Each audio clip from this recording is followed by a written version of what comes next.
Violence day వద్దు, cow Haq day వద్దు. National animal husbandry board వారు కౌ హక్ డే జరుపుకోవాలని చెప్పి ఫిబ్రవరి 14 పోయిన సంవత్సరము ఇదే రోజు ఫిబ్రవరి 11న నిర్ణయం తీసుకోవడం జరిగింది. కానీ ఒక 2 రోజుల తర్వాత ఏం జరిగిందో తెలియదు, ప్రభుత్వం ఎవరి ఒత్తిళ్లకు లొంగిపోయారో తెలియదు. కానీ మళ్ళా ఆ నిర్ణయాన్ని వారు వాపస్ తీసుకోవడం జరిగింది. కానీ అయినా పోయిన సంవత్సరం మేమందరము గోభక్తులం అఖిల భారత గోసేవ ఫౌండేషన్ ఆధ్వర్యంలో ఒక పిలుపునివ్వడం జరిగింది. ఫిబ్రవరి 14న కౌ హక్ డే, గోవుతో ఆత్మీయ ఆలింగనం చేసుకోవాలని చెప్పి పిలుపునివ్వడం జరిగింది. పోయిన సంవత్సరం చాలా పెద్ద ఎత్తున చేశాం.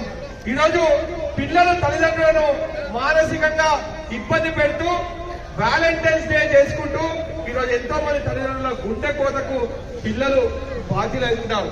ఇది చూడండి, ఆవుతో ఆత్మీయ